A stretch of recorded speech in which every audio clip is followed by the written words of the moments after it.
Hello and welcome to 5 News. I'm Dani Sinha. Businesses and workers hit hard by the latest coronavirus restrictions have heard the Chancellor's latest plan to support them. Pubs and restaurants in Tier 2 areas have been urging the Chancellor to do more as customer numbers plummet. They'll now be able to access a new grant scheme, and there are changes to the job support scheme too. Peter Lane reports from York, one of the cities put into Tier 2 last weekend. To America now, and Barack Obama's attacked President Trump's approach to the pandemic with less than a fortnight to go until polls close in the US election. Well, the former US president described Mr. Trump as a crazy uncle as he spoke at a rally for Democratic nominee Joe Biden. Well, our political editor Andy Bell is on the campaign trail in Wisconsin, one of the crucial swing states the candidates are, of course, fighting over. And Andy, Mr. Obama putting no punches, it would seem, in his attack on Mr. Trump. That's right. And Andy, of course, it's the final debate tonight, isn't it? Now, it's the time of year when we normally see poppy sellers on the streets helping to raise money for the Royal British Legion. Well, this year the risks of COVID mean there'll be far fewer of them and, of course, fewer people out and about to buy the poppies.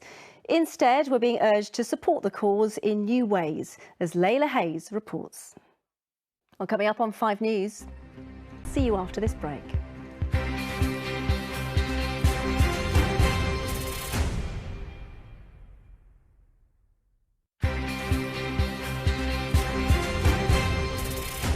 Welcome back. The mental health of children has declined in the last 3 years, according to a new NHS report.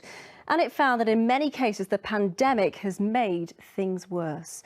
Loneliness, worries about health and concerns about school contributed to increases in depression and anxiety. Stephanie Prentice has been speaking to children at one school, taking mental health more seriously than ever. And you can find advice on how to talk to children about their mental health during this tough period. Just head to our Twitter page, that's @5_news. Now, whilst we've been on air, it's been announced that travellers coming to the UK from the Canary Islands will no longer need to quarantine from 4 a.m. on Sunday. Mykonos, Denmark and the Maldives have also been added to the government's list of travel corridors. Meanwhile, criminals from the European Union. Now, it's the year of the staycation, with millions of Brits choosing to holiday in the UK. But whilst we saw scenes of packed beaches over the summer, the more remote locations have suffered. And for those relying on the cruise industry, visitor numbers have dropped dramatically. Well, Alan Jenkins reports from the Orkney Islands, where opinion is split as to whether the tourists are missed. Many people have been inspired by our emergency services during this pandemic, with some going to extraordinary lengths to raise money for them. One of those is Ruth Saunders from Berkshire, who, at the age of 104, is walking the distance of a marathon. And she's already raised £25,000. Simon Vigar went to meet her. Well, do join us for that in an hour's time. But for now, that's all from us. Claire Nazir has the weather next. From all the team, though, a very good evening to you. Bye-bye.